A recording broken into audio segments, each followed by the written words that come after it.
The creak of the garage door broke the morning silence as Alex pulled the car into the familiar spot. There was still a faint odor of antiseptic in the cabin, a reminder of the long night in the operating room. He'd only seen Lauren once during his entire tour of duty, and that was in passing.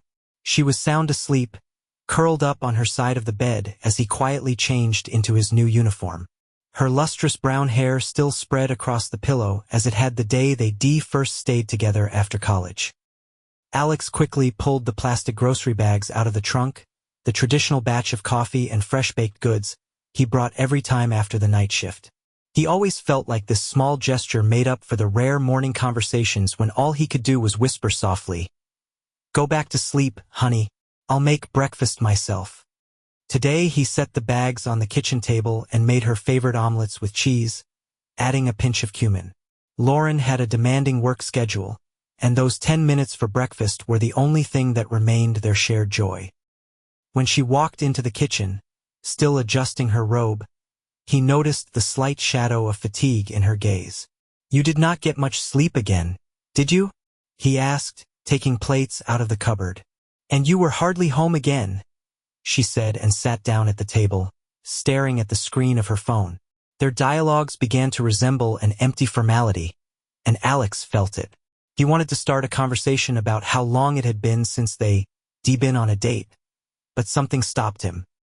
Lauren glanced at the screen, smiling occasionally at some thoughts of her own, and he did not know how to find a way into her inner world. "How are things going at work?" He made up his mind. "It's fine. She held her gaze on the screen for a moment, then looked at him. "We were raising money for a guy yesterday. Brad's his name. He has been all alone since the accident." Alex nodded silently. It was not the first time the subject had come up. Lauren talked about her charity club and how they help the poor, but Brad was more often mentioned. "Who is the guy? Is he badly hurt?" Alex put a cup of coffee in front of her. "Broke his hip. The guys in the band chipped in to rent a wheelchair, and I dropped off groceries. He does not want to stress anyone, but..." She was silent, as if she was searching for words.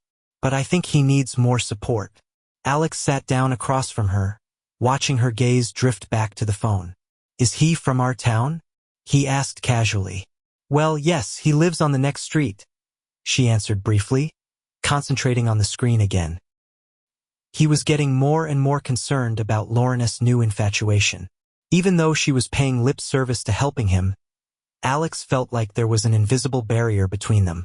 Lauren was there for him, but it was like he was losing her. Even now, sitting at the same table, he could not shake the feeling that she was thinking about someone else. He wanted to say something else, but instead he just stood up, picked up his empty plate, and began to wash it. He did not feel like picking a fight from this morning. Instead, he watched Lauren check her messages, occasionally smiling lightly. Alex felt like their conversation never happened. He only pretended everything was fine to avoid unnecessary questions. When Lauren left, leaving her unfinished coffee on the table, Alex was left in the empty kitchen. He stared at her cup as if she could tell what was really going on. Her words about helping Brad echoed in his head. He did not know if he should ask more questions or just leave it at that. But one thing he knew for sure, something had changed. The next day Alex arrived home earlier than usual. His last surgery had been completed without complications, and for the first time in weeks, he decided to surprise Lauren.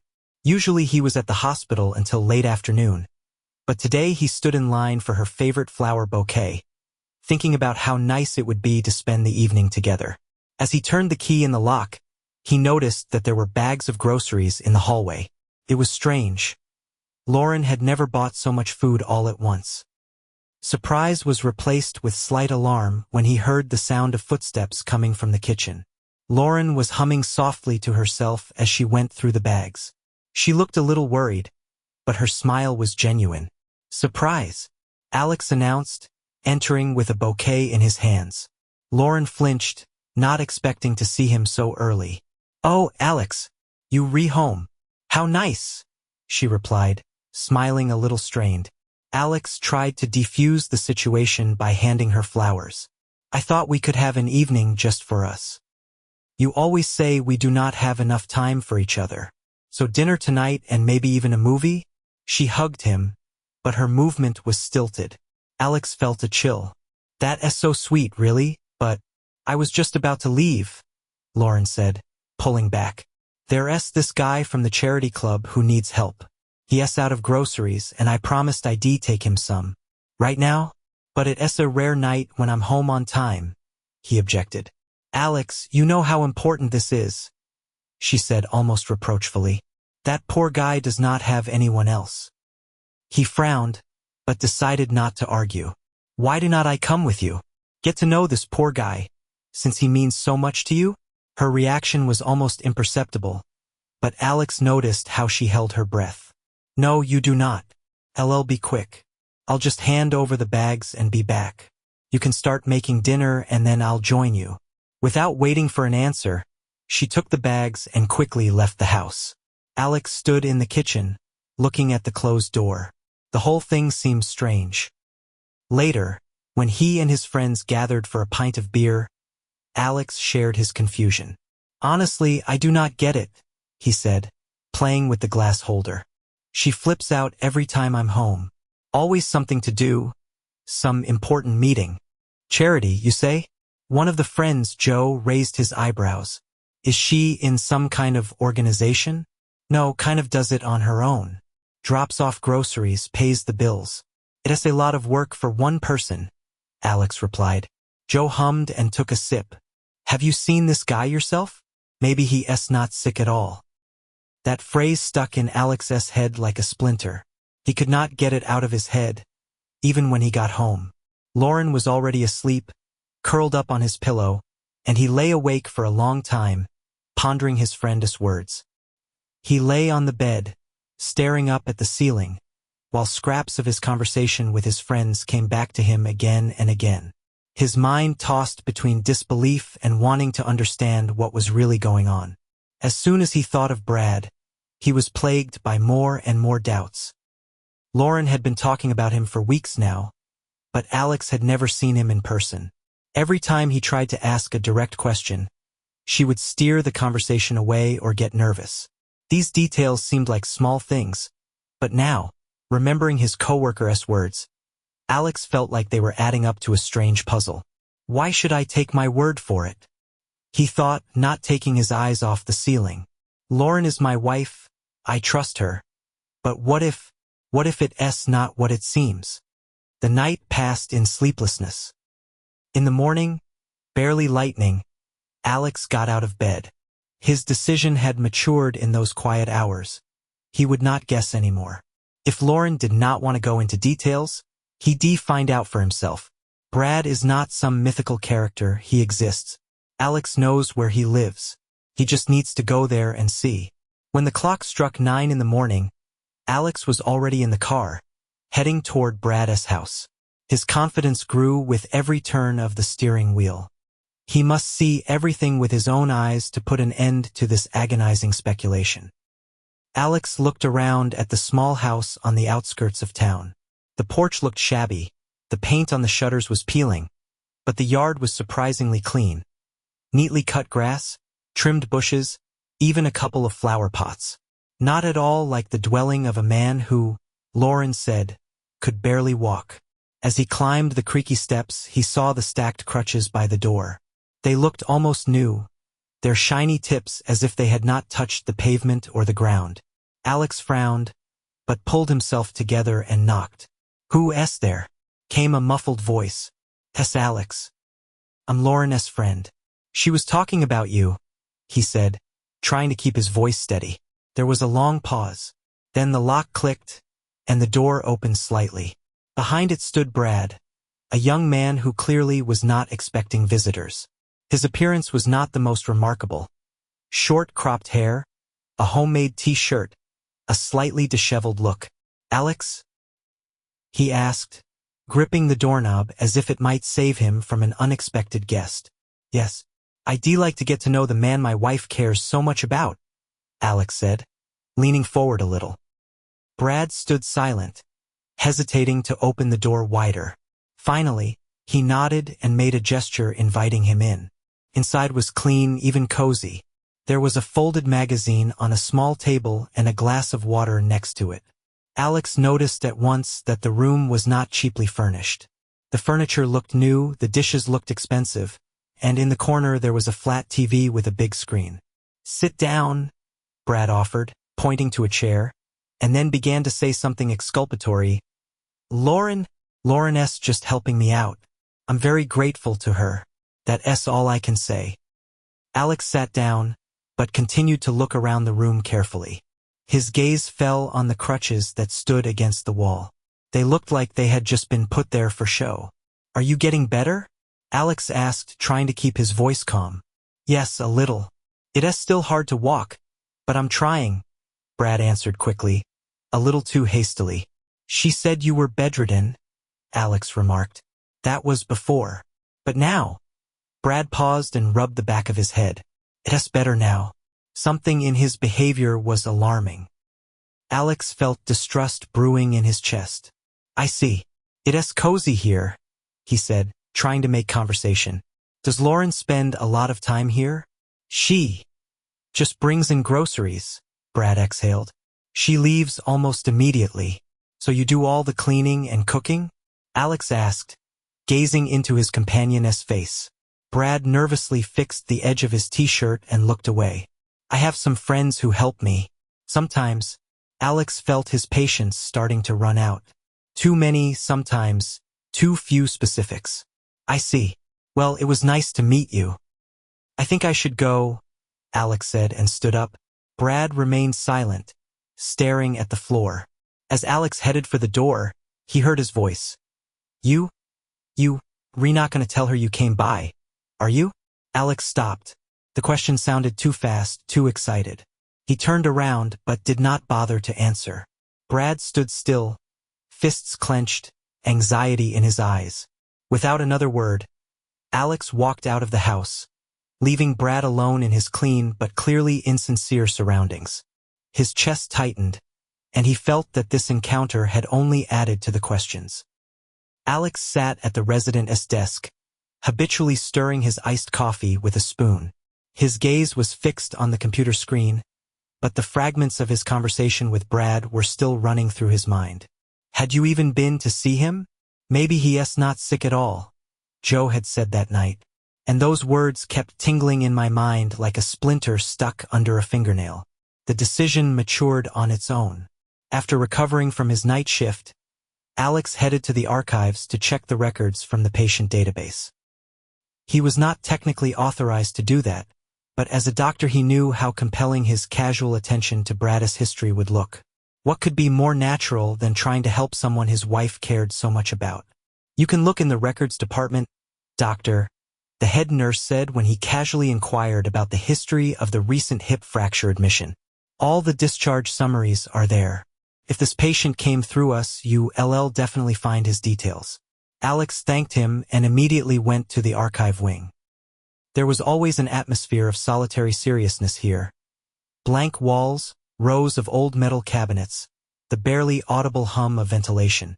Rising on tiptoe, he pulled out a folder with the correct date. Flipping through the pages, he came across Brad's name and froze. Hip injury, age, address, it all matched. But what he read next made him clutch the folder tighter. "The patient's condition is stable. Fracture of the femur without displacement. Physical therapy is scheduled in 2 weeks. No long-term complications are expected." Alex reread that entry over and over again. Brad should be walking by now. Moreover, there was simply no indication for permanent bed rest. Closing the folder, he leaned against the closet for a moment. Thoughts tore at his head. What does this mean? Why does Lauren spend so much time at his place then? Why is she talking about him like he is hopeless? Later in the resident's room, Alex decided to discuss the situation with a colleague, with whom he sometimes exchanged professional opinions. Bob, an older anesthesiologist who had seen everything and knew almost everyone in the hospital, was a good listener. Alex brought the conversation to a recently discharged patient. "Listen, do you remember the guy who was brought in a month ago with a hip injury? Brad. What was his last name?" Alex began, trying to keep the conversation light. Bob wrinkled his nose, as if trying to remember. Brad. The one that woman brought in. Something like Castro or Caston. Yeah, I remember. Young guy, minor fracture. He was out of the hospital in a week. What woman? Alex frowned slightly, though he tried to keep his tone calm. Tall, long dark hair. Very persistent. She kept asking about his condition, bringing him food to his room. They must be close friends. Or, Bob waved his hand indefinitely. She brought him here. Alex felt the blood pounding in his temples. He pretended to think about something else, and then he let it out. I see. Thanks, Bob. Probably just neighbors. Ha, neighbors. Well, Bob replied, returning to his cup of coffee. With these words, Alex went out into the hallway. His breathing became ragged. Lauren said that she had first met Brad through a charity. But apparently that was not the whole truth. He imagined her standing outside the emergency room, carefully leading him to his room, discussing treatment. All without his knowledge. Images flashed through his mind, but Alex did not know how to connect them into a logical picture. Everything he had seen so far seemed like small pieces of a huge puzzle, with Lauren at the center of it. He suddenly realized he could not just let it go. He needed more. More answers, more proof. But for now, all he could do was clench his fists and think about exactly how to approach the situation without risking ruining everything he and Lauren had. Leaving the resident's room behind, Alex paced the hospital corridor, not noticing his colleagues, not noticing the patients. The tense mask of a man determined to find out the truth was frozen on his face. Alex woke up early, though after the night duty he could afford to sleep longer. Anxiety kept him awake. He returned again and again to his conversations with his colleagues, to Lauren's dubious explanations, to her constant absences. And each time he felt as if he were missing something, some small detail eluding him. He went into the kitchen and made coffee on automatic, but even the hot mug in his hands was no comfort. His gaze slid to the phone lying on the table. Alex was not sure what he hoped to find, but his fingers were already entering the password. At first he looked through the recent calls. Nothing clung to his gaze. But then he noticed that the same numbers were being repeated. Alex frowned and went to the full list of calls. He started with the most recent ones and gradually went back in time. The further he looked, the more often one name flashed by: Brad. Lauren's calls to him had started long before the night she first told Alex she was helping the poor guy. Shit, Alex muttered, feeling everything clench inside. He opened the messenger, but there were no messages. They probably communicated through another service or live. But that call list was telling. She called Brad every day, sometimes multiple times. Often it was late at night when Alex was on duty. His fingers trembled as he closed the call log. The thought flashed through his mind. Why did I do that? I know now. But it did not get any easier. Still in his robe, he started to get ready. Brad was not expecting him for the first time. Now Alex decided to visit him again, and this time without warning. It was raining outside. Alex cast a glance at the gray sky and, without hesitation, got into the car. The drive to Brad's house seemed longer than before. Every stoplight, every brake added to the tension. He imagined again and again how the door would open, what he would say. Prepared phrases, but none seemed right. The car stopped at the sidewalk. The rain intensified, and Alex threw his hood up. The house looked as quiet and ordinary as ever. But ordinary to whom? He walked up the creaky steps. After waiting a second, he knocked. The door opened almost immediately. Alex! Lauren stood on the threshold, her face frozen with surprise. He froze, unable to look away from her widened eyes. She had not expected him, that much was obvious. What are you doing here?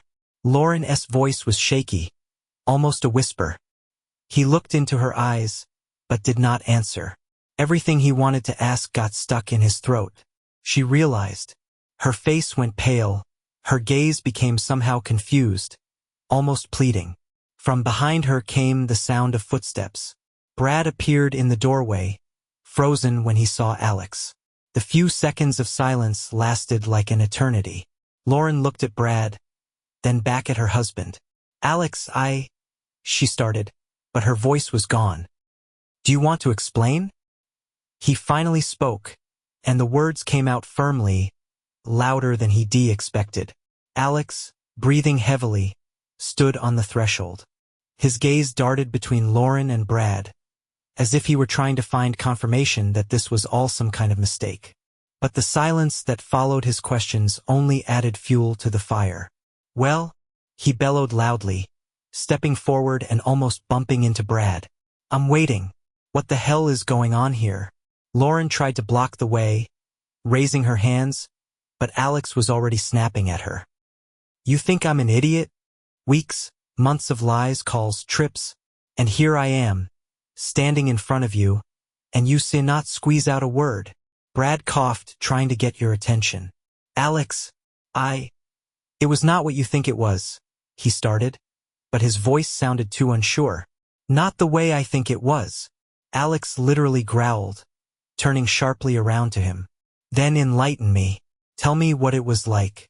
Brad stammered, looking back at Lauren. She had her hands clasped to her chest, staring at the floor like a schoolgirl caught cheating. Brad. Alex insisted. Brad. Alex insisted. Brad swallowed nervously, licked his parched lips, and finally squeezed out.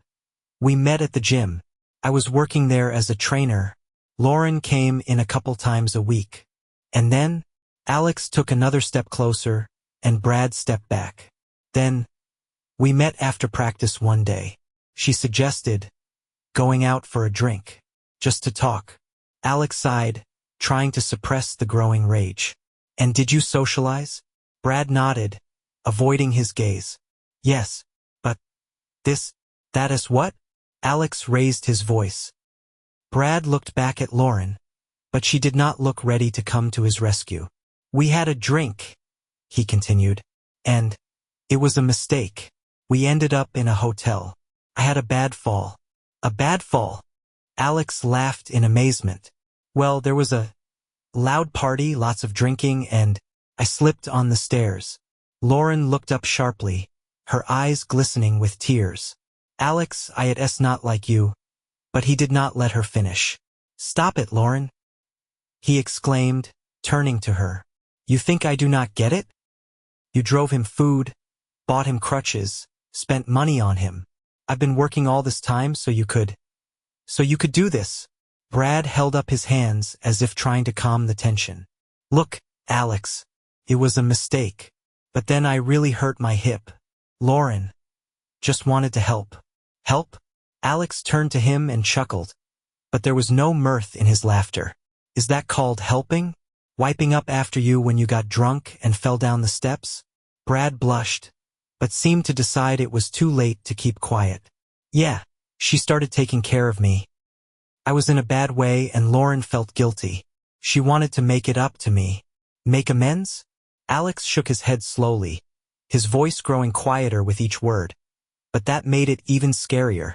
Who's going to make it up to me? He looked at Lauren, and there was such pain in his eyes that she finally spoke. Alex, it was a mistake. I did not mean for it to go this far. I wanted to fix it so you'd never find out. Fix it. He took a step toward her and she backed away. You thought if you helped him it would all go away? I did not know what else to do, she sobbed. I was scared, Alex. But he was not listening anymore. Alex turned and slammed the door and walked out into the rainy night, leaving Lauren and Brad in an oppressive silence. Alex burst into the house, slamming the door so that the glass inserts in the hallway jingled. A minute later, Lauren ran into the house following him. Barely hearing the sound of her footsteps, Alex shouted, Tell me, how long were you going to keep me for an idiot? His voice was calm, but his eyes betrayed his rage. Alex, she pressed her hand to her chest, as if it could stop the trembling in her voice. No. He waved his hand sharply.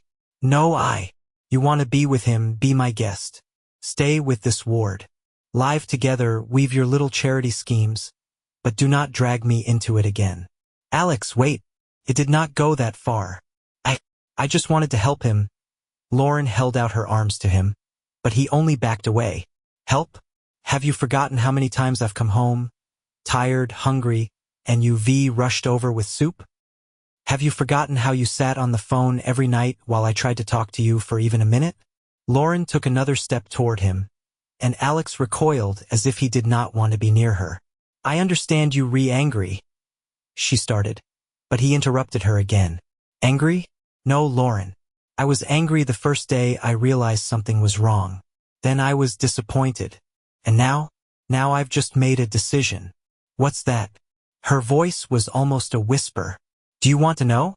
I'm leaving. You can stay with him. I'll take everything I have. The house, the money, everything.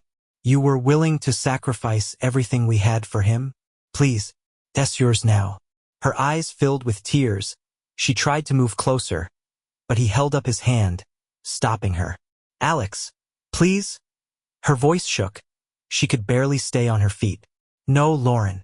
You betrayed everything we've built, and for that I hate you. He turned around, not listening to her screams. He went up to the bedroom, grabbed his suitcase, and began silently putting his things away. Lauren stood on the stairs watching him stuff the suitcase with shirts and books. Do not do this. I'll fix everything, she begged. It's too late, he replied coldly, snapping the suitcase shut. He went downstairs, leaving her standing on the steps, grabbed his car keys and walked out into the chill of the night. For a few minutes Alex went over every detail in his head, every phrase he heard from her, and then getting behind the wheel he drove away abruptly. At dawn Alex returned home to get the last of his things. Lauren was sitting on the couch, hugging her knees tightly. She did not look at him, did not try to speak. He just walked past, picked up his briefcase and his laptop and headed for the exit. As Alex walked out the door, he took one last look at the house they had once considered their family nest. There was nothing left inside to bind him. Lauren did not get up from the couch until an hour later. She looked out the window, watching the sun illuminate the empty street. The house was empty. For the first time in a long time, she felt how cold it got when no one else was around. A couple months later, Alex was sitting in the waiting room of his lawyer's office. On his lap, he held a leather folder with documents. He had to meet Lauren and finalize all the formalities. They had not exchanged a dozen words in weeks. All communication had been through lawyers, short messages, or terse emails. Alex did not even try to look at her social media page, was not interested in what she was doing. His determination to end it all, to free himself, kept him on track. When Lauren entered the office, she looked a little pale, but still as slim and neat as ever. She avoided his gaze, sat down across from him, and absent-mindedly adjusted her coat collar. I do not think there is any point in dragging this out, Alex's lawyer began calmly. Lauren nodded without saying anything. Papers appeared on the table. Alex signed them first, trying not to show how much his hands were shaking. As he signed his name, he felt waves of memories pass through him. Their first meeting, the night he proposed to her, their travels. Now it all appeared locked in the past, no longer accessible. Lauren signed her name. Her hand trembled slightly, but she quickly got over herself. When it was done, the lawyer took the papers and said, "Congratulations, you are now officially divorced." The words sounded like a bell. Lauren raised her eyes, looking at Alex for the first time. There was something in her gaze that he could not quite pinpoint. A mixture of regret, pain, and fatigue. "Alex," she said quietly. He looked up at her. His insides clenched, but he only nodded slightly. "Goodbye, Lauren," he said quietly. Standing up, he left the office without looking back. Once outside, Alex took a deep breath. The wind ran across his face, as if reminding him that life goes on. He knew it was not going to be easy ahead, but he was ready to move on. His time with Lauren had come to an end, and that was something he had to accept. He tucked the papers into his briefcase, turned up the collar of his coat, and walked toward his car. It still hurt inside, but there was also something liberating about it. Now he could start a new chapter, no matter how difficult it was. and that S where today's story ends. Thank you for watching to the end. If you enjoyed it, do not forget to like and comment. We'd love to discuss this story with you. See you in the next video.